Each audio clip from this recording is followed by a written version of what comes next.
From what I'm seeing, this is really a coin flip.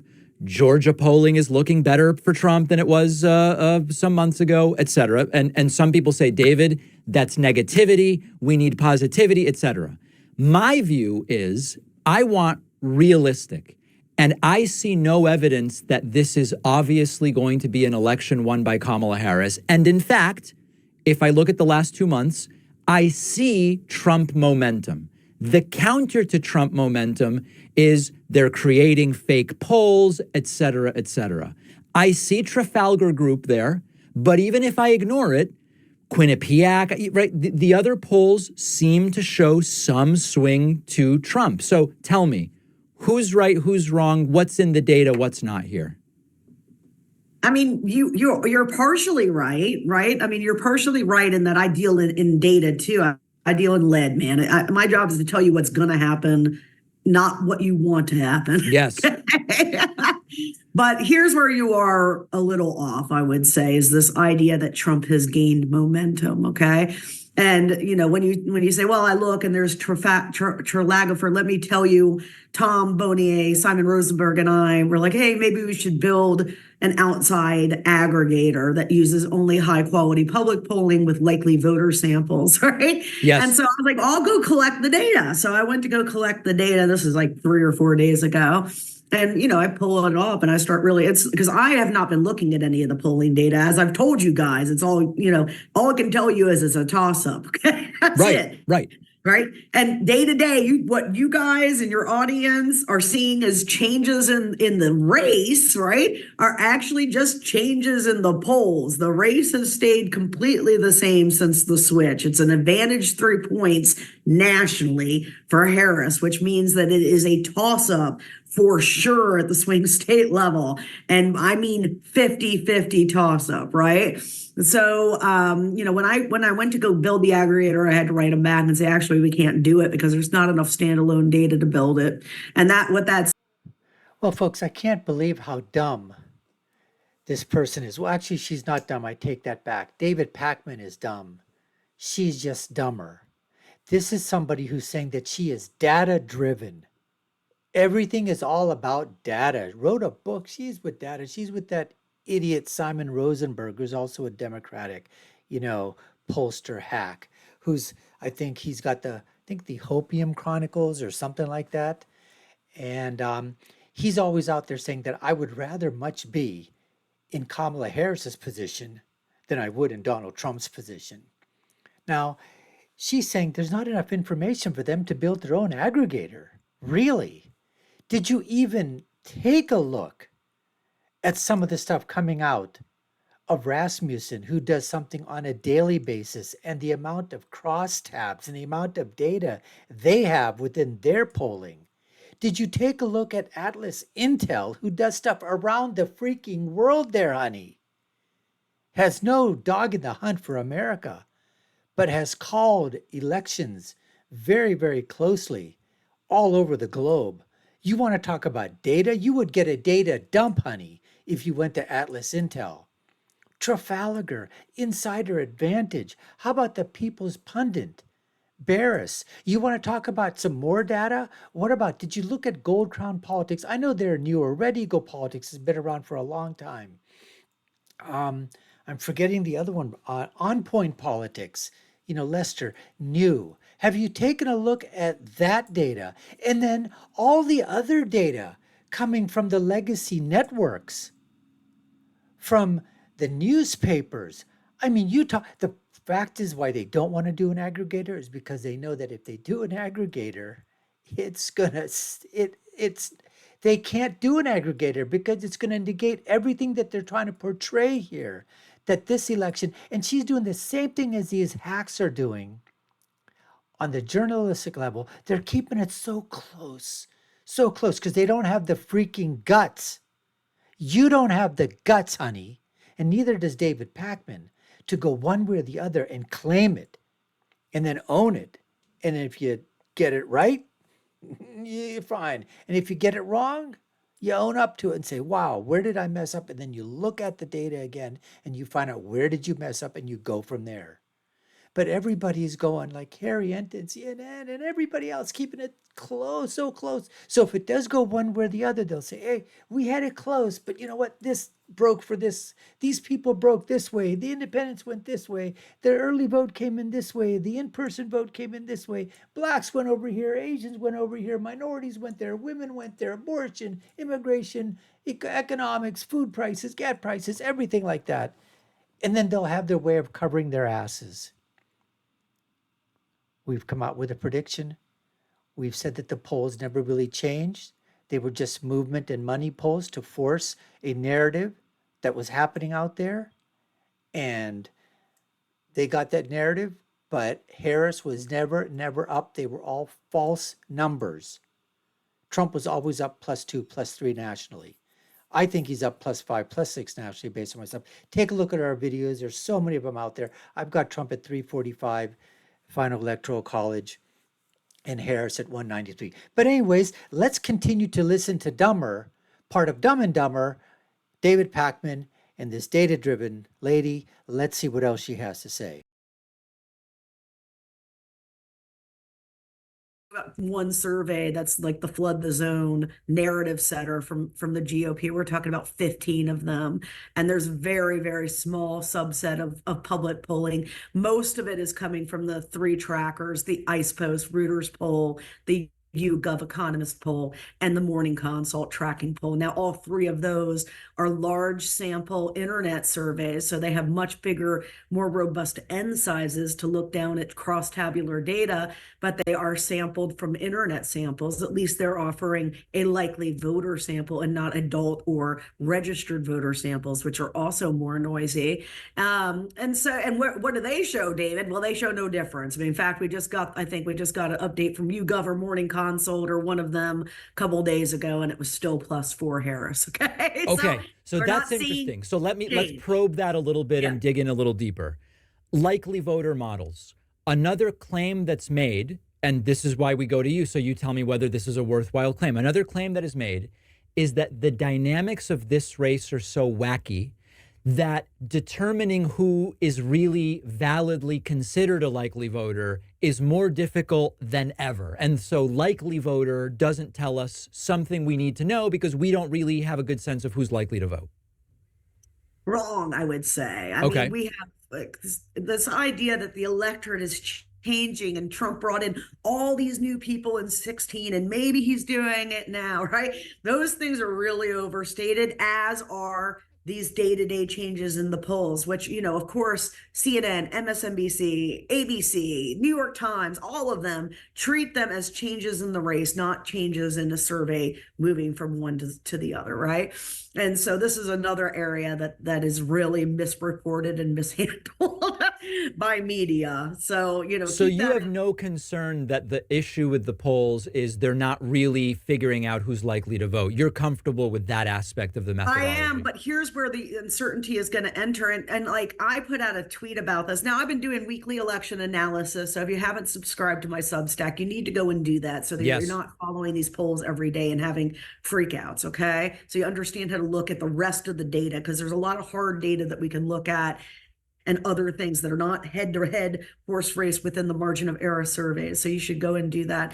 But where the uncertainty is, and I said why I'm not predicting something more specific than toss-up advantage Harris, and this is 3 or 4 days ago on Twitter, is because there are so many completely unprecedented elements happening this cycle. We've never had an incumbent president who lost and then staged an insurrection, but lost, come back and try to run again the next cycle, right? We've never had the nominee switch in July like that, especially not in the modern era, maybe historically when it was a different system, right? We've never had a female Black nominee. And I'm here to tell you guys, America's racist as fuck, okay? It is a racist country. This election, if it goes against us, it will be because of migrants. Okay. Like 63% of people want to do mass deportations You're because not saying you would blame the migrants, just to be clear. You're saying it would be because of antipathy towards migrants. yes. Yeah, okay. Yes. Yes. It's the antithesis. Well, I mean, I am also blaming the idea of letting 6 million migrants in for a year, guys. Okay. Because, like, in our little liberal fantasy bubbles in LA and San Fran and DC. You know, folks, if this lady couldn't get any more dumber, you have to add on idiot and stupid as well. I mean, I'm just sorry to say this thing, but honey, you have no freaking clue what you're talking about. If I heard her correctly, she's talking about there's no great data points out there. However, Ipsos, YouGov, Morning Consult, which we call morning compost because it's basically just diarrhea and shit. It's fertilizer feed. She says those are the places to go to get your data because they have such large samples. Are you kidding me? Are you kidding me? And then she goes on to say that the reason that she thinks that everything is pretty tight except Advantage Harris is because we've never had quite an election like this before. We've never had an election where, at least in the modern era, that you have a president who won previously, then lost, is coming back.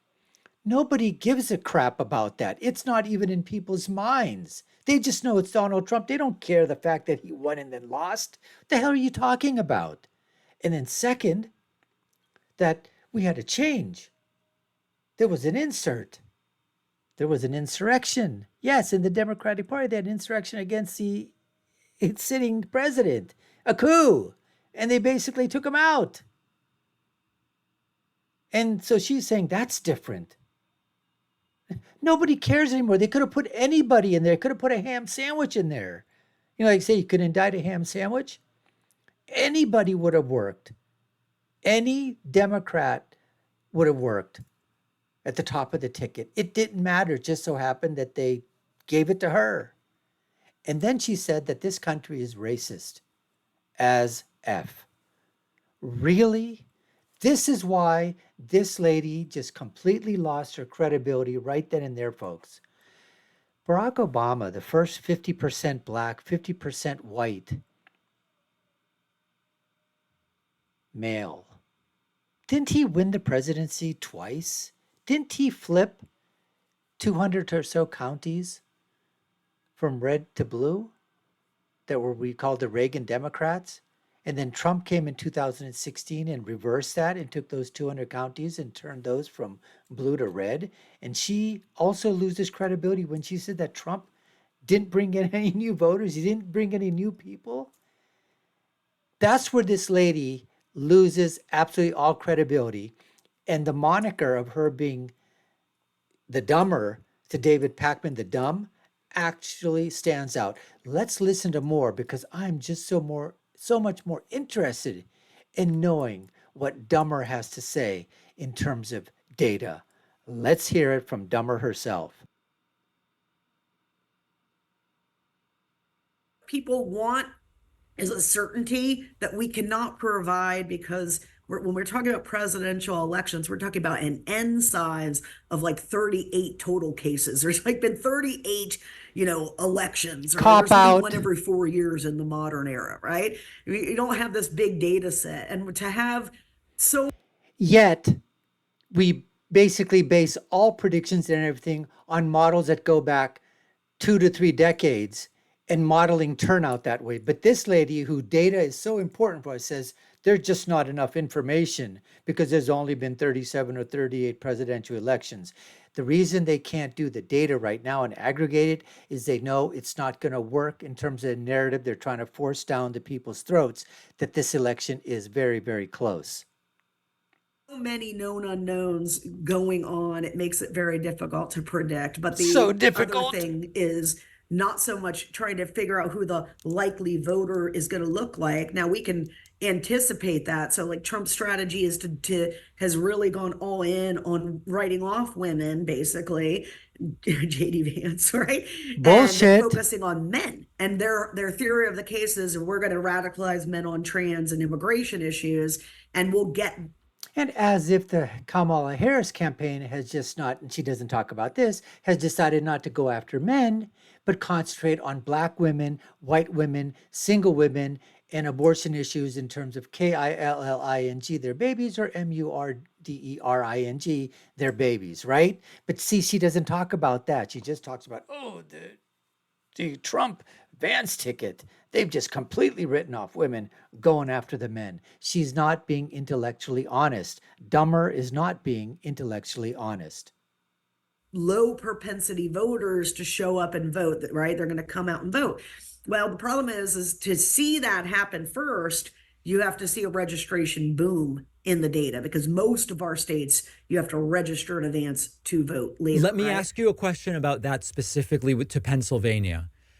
There are Republicans gleefully claiming that they have an advantage in new registrations in Pennsylvania, and that given how close it was in 2020, that's it. On the other hand, you have some Democrats saying early ballot submissions favor Democrats. That's it. And it's obvious that it's Kamala Harris who's going to win Pennsylvania. Is either of these tea leaf readings valuable?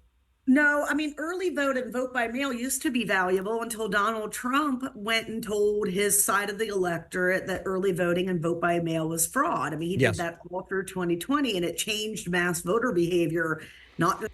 But now they've changed, and he's changed too, realizing that, you know what, early voting is, and that I think was a mistake of Trump and the RNC campaign at that point in time. Things have changed. Democrats have started to cheat, ballot harvesting, all this other bullshit that's being done out there or whatever. We all know it. We all see it. Unfortunately, it's not called out by the mainstream media. But again, this lady doesn't know what she's talking about, because if she was up to date on her information and data, she would know that early registration across the board, has been shifting right for the last 4 years. Gallup did a poll in terms of leading where your idea is leaning. Republicans have never had this before in 3 decades. It's R+3 in terms of either do you call yourself a Republican or do you lean Republican. Registrations are absolutely through the roof. Florida now has 1 million more registered Republicans. Democrats used to have a 1.1 million registration advantage. It's been knocked down to 300,000, under 300,000. That's an 800,000 gain for Republican registrants. This lady, Dumber, doesn't have a clue as to what she's talking about. She knows this data. She just doesn't want to put it out there. That's the thing. That's the difference, because it doesn't drive their narrative. Just a little bit, but significantly. We saw huge drop-offs of Republicans doing that, and it was pervasive. It lasted, through 22. We saw that still, right? So now it's noisy data, right? And it's a shame, because it was a nice hard data point. Now, in terms of their claims about registration, the registration deadline just passed, and I'm waiting with data. It takes time for all that to be processed, but we'll be looking again. I had Tom Bonnier from Target Smart, which your audience probably is familiar with, Tom and Simon Rosenberg, pulled the registration data a couple weeks ago. And I'm like, just tell me this one answer. I just want to know this. If their theory of the case is that they're going to motivate more men than ever to come and vote Trump, then they have to have there should be a boom in registrations for men. Okay. And it's not there. It wasn't there in the initial run of data. And I can't say for sure it's not going to be there until I get this second run of the analysis after registration is closed, right? It's closed now. But my guess is it's not going to be there, guys. And the reason is when Steve Bannon told Donald Trump, don't worry about suburban women, we can win this election without them. I was like, oh, as a trained political scientist, I'm like, oh, so your theory is you're going to get people who don't vote to show up and vote. Well, you have fun with that, because that is the hardest thing in electoral politics to do. Half of the country Again, half of our fellow citizens, when you're in the mall, maybe not if you live in LA or San Fran or some major city, okay? But if you live anywhere else, you go into a mall, half the people you walk by do not vote. They don't vote and they don't care. And they're proud of not voting. Okay. Yes. And then when you get to the 50% that do vote, most of them have no idea that John Kelly called Trump a fascist, and they'll never hear it unless we get saturation news coverage and everyone pounds on it for 2 weeks. Okay. Right. They're never going to hear it. So that's the reality of the electorate. It is perfectly capable in this moment with that propaganda machine. And, we only got modest change. The Harris campaign is running good strategy. They've been running, picked it up from Joe Biden. They've kept it going. And, they're making sure to bring voters up to speed on the crazy and try to build this big tent, because we're trying to get Republicans to vote against brand loyalty. It's very hard to do, right? But They're so lockstep and barrel with the Joe Biden presidency and administration that he's persona non grata at events with Kamala Harris. Where is Biden on the campaign trail? Oh, they're following his lead. They're doing flawless. Keep doing it, dumber. Keep. If you're suggesting this information, we want the Kamala Harris, machine to keep paying you if you're on, her or if you're on the payroll for the Democrats. We want you to continue with this advice you're giving them. Please, baby, please. I'm begging you, baby, on my hands, on my knees. I'd be begging you, please. Keep feeding them your information, because we are loving it. We are loving it on the Trump side, because you have absolutely no freaking idea what you're talking about. Or either that, you're intentionally keeping information from them, and either way, we could care less. down ballot, a lot of the races have run old strategy. And here's the thing, it's like, Yeah, they're we're on going the with cusp of Trump collapsing ads. into fascism. Most of the country, that pit in the stomach that you have, I have, your audience has, that's gotten worse every day.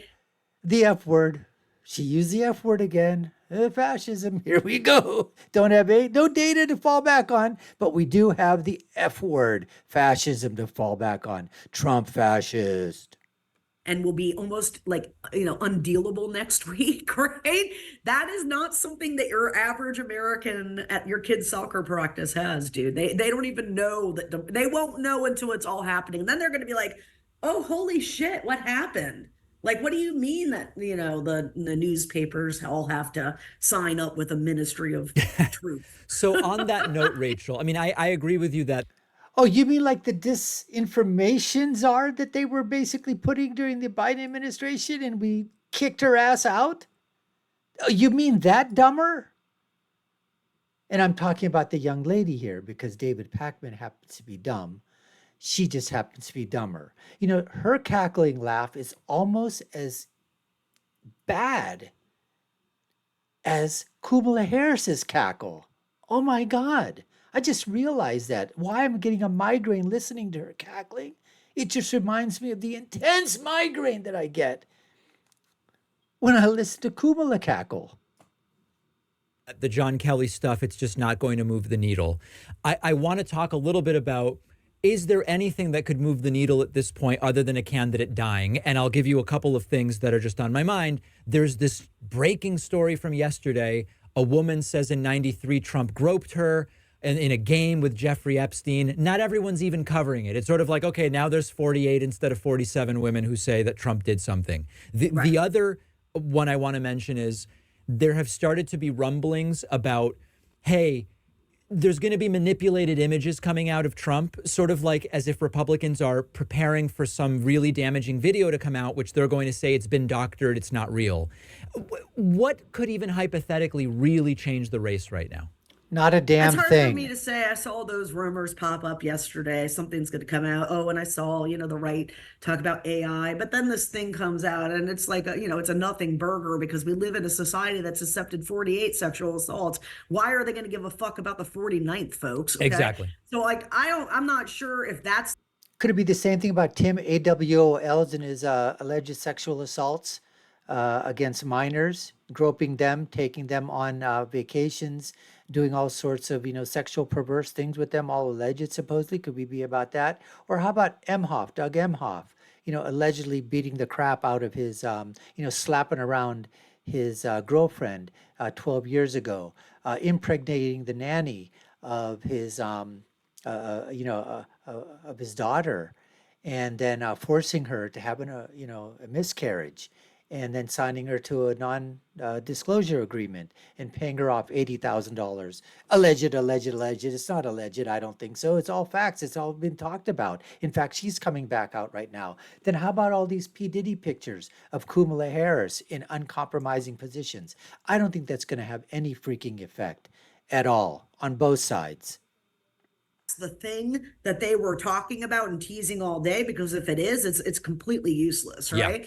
But maybe it is something else, because they did allude to this AI thing. Maybe there'll be something else, but no one gives a shit about Trump being a sexual assaultant. They don't care about his character. Or Doug Emhoff. They don't give a shit about any of that. But I will tell you this. Or Tim Walz. Like you just said something about John Kelly and fascism won't move the needle. Okay. And I'm going to push back very hard at that, because what I just told you is, he said that, and you've known he's said that for a long time. Let me clarify, Rachel. Let me clarify. Average Americans. No, that is absolutely not true, dumber. You don't know that for a fact. You weren't in the goddamn room, so you can't say it. But the reason that you do say is because you have such TDS, you have such Trump derangement syndrome, that you don't give a flying F whether or not you have absolutely no idea. I don't either. But at least you think I'm going to take the word of John Kelly. Why the hell did that son of a bitch resign at that point in time then, instead of staying on the job and collecting the paycheck? You know why? Because now he can make money off of it. Now he can basically say, because, he can be a friend of what? The Democrats. He can be a friend of the administration. He can say, I'm stopping a fascist person, right? But he didn't do it. But instead, nobody questions the fact that Kamala Harris is palsy-walsy with who? Dick Cheney and Liz Cheney, neocons who love to start wars, who profit off the death and destruction of women and children and men and everybody else in wars. Right? Dumber? Do you talk about that, huh? I don't think you do you? No, because that would be being intellectually honest, politically intellectually honest, of which you are both politically dishonest. Have no idea. Okay? If every American heard about it, it would move the needle. But I'm No, it assuming, wouldn't. like you are saying, it's just not going to break through to people who don't even pay attention necessarily. But to we this could stuff. if we were all focused, centralized messaging. Yes. Okay, that's That's not fascism. my point. Centralized So is focusing. there anything at this point that could really change the race? Yes, I mean, we're counting on you guys. It's hard for people to us. I mean, I've been doing this shit for a year now with progressives and Democrats, man. I'm gonna hear it's frustrating because I keep telling you, no one gives a fuck. No one reads the news. No one knows who Mike Johnson is. Okay, no one has gender pronouns in their profile. Okay, you guys Yes, are so they do. out of, They all have it. Like You don't in know. What's your gender world, pronouns? Politics is important. You know all about it, but in other people's world, it's not. So like it's something like NASCAR. I can't name a contemporaneous NASCAR driver Because you're an I think there's idiot. some guy named Jimmy Johnson that used to drive a NASCAR, but I'm not even sure about that. Okay. That's how most of America is about What a politics, retard. guys. That if you ask them to go more than an inch deep, which is Joe Biden is the president. This idiot, this moron, this dumber lady, dumber, is actually insulting the intelligence of the American voter. On whose side? Predominantly the Republican conservative side, saying these people don't know anything. They're just idiots or morons. This is akin to Hillary Clinton calling everybody deplorables. In her case, calling her dumber fits because, she should be an intelligent woman. She's got a degree. Doesn't mean you're smart. Doesn't mean you have common sense. But that's why we can label her dumber. We can label her an idiot, a moron. Because we can see that with clearly based evidence that's laid out in front of her, that I presented here today, that everything that she said, everything that she's talking about makes absolutely total no sense whatsoever. The amount of verbal diarrhea that is emanating from this data-driven, dumber lady, there's not enough bulldozers in the world to plow that out of the way to see through. It's unbelievable. It's unbelievable. Let's continue more, see what Dumber has to say. Okay. They don't know anything else. That's literally it, right? Yep. And They're so, stupid. Voters are stupid. Think like, okay, well, everything's set in stone. I'm here to tell you that many of these pure independents, because remember, we got to get the leaners out and we got to look at only pure independents. Many of them have never once thought about this election up till today. Bullshit. Okay? Up till today. That's just bullshit, And people. so what does One that time. mean? I mean, it means that they've never read anything about it. They haven't thought about it. They haven't, it isn't on their radar. And now it will be because Independents, if you're watching this, doesn't this make you get pissed off that this idiot lady, dumb, David Dumb, Lady Dumber, is basically, she actually has the nerve to say that independents, not the ones that are leaning independents one way or the other, but the actual independents have no knowledge of what this election about, have no knowledge of Donald Trump, have no knowledge of Kamala Harris, have no knowledge of any of the issues. They don't know a damn thing. And we've somehow got to convince them to vote one way or the other. That's the road that this lady is going. This is the lane that this idiot Dumber is going on.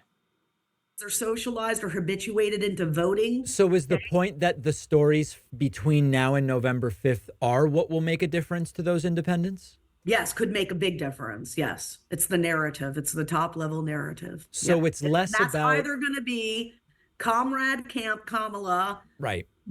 Raised your prices and let in a bunch of migrants, right? Or it's going to be dictator Trump is going to make a national abortion ban and steal your freedom, right?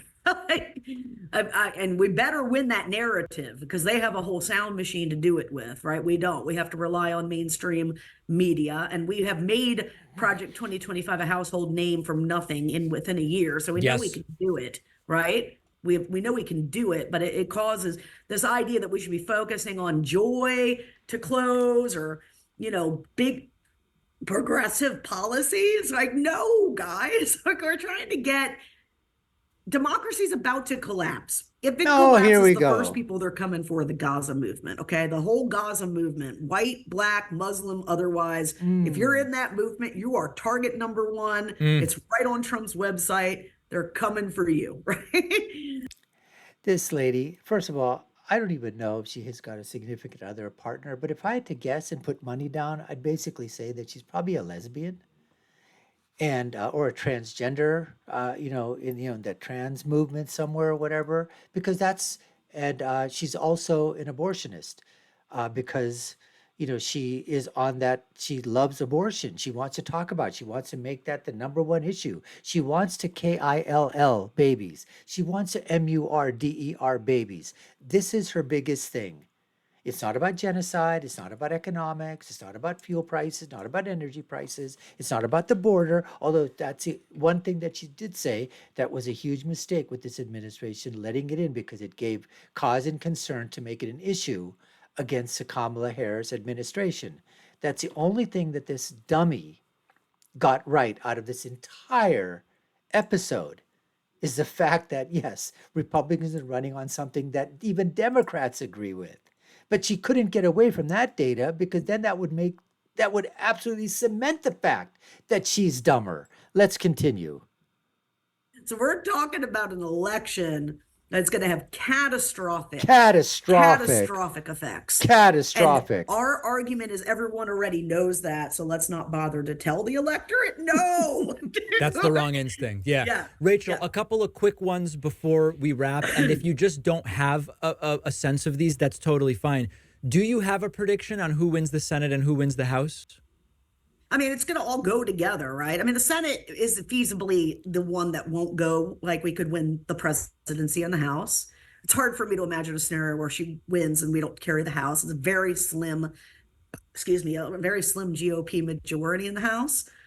In terms of strategy, though, like there's only a few House campaigns running good strategy, running branding their opponent as an extremist and bringing the electorate up to speed on how crazy, and what those crazy policies will do to them personally. So it's hard Wow. for me to get a sense, but in 22 there was a real bifurcation.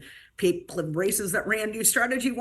It's bifurcation, honey. Boy, you mispronounce a lot of names and a lot of words there, honey. Let me mansplain it to you. If the word you were looking for was bifurcation or whatever, I think that's what it was there, honey. Just a little mansplaining because you needs it. Won. The ones that didn't lost, most of them are not running it. So in the Senate, I'm very bearish. I feel like we're not going to make it because we chose to run old strategies. And they're And telling on they're that telling note, the same swing voter that we think we can't do this to. They're telling that same swing voter, don't vote for Colin Allred because he's going to turn your boy into a girl. that was going to be my question. Is there a shot that Ted Cruz loses? I mean, it could happen, but here's where things go haywire, folks. I mean, as a political behaviorist, I'm here to tell you institutional structure is going to be the most important determinant to voter participation. What I mean by that is how hard is it in a state to vote? The Constitution gave the Oh states my the God, here ability we to go run their again. own electoral system. So we have this huge variety of systems. In Oregon, they send me my ballots in the mail. I have 2 weeks. I have a book I can read while I'm voting. And so lots of people vote because it's super convenient. In Texas, they have made it as hard. I mean, it's always been harder to vote in Texas, and that's why you saw 60% turnout rates in Oregon. In the same cycle, it would be 37% in Texas. Okay. And so, the infrastructure to get these races over the line in Texas and Florida are very, very tough. Okay, because it's Republican infrastructure. Oh, But Republican we have to infrastructure. make an effort down there, and those long shot run races are more apt to adapt strategically. So they are pounding, not obviously not running the way I would run them, but they're at least dappling in the right approach, right? But those are long shot races. So, but we do look very rough in Montana. And so it's very possible that we could lose the Senate, even winning everything else. Rachel Bidikofer, political strategist. Check out her book, Hit 'em Where It Hurts, How to Save Democracy by Beating Republicans at Their Own Game. Rachel, we'll be watching. Oh, so there you have it, folks. The faces. David Dumb. Rachel Dumber. That's all I can say. We appreciate you taking the time to watch. You've been watching the Dr. Nasir Shaikh Show. I've been your host. My name is Dr. Nasir. If you haven't done so already, you all know what to do. Take a listen. Like, share, and follow. We hope you subscribe to the channel if we've earned it. Take a look at our other video links above and below. My final thought is always, when you're right, you're right. And when you're left, like these two lunatics, you're just wrong. Until next time, folks, take care and stay safe.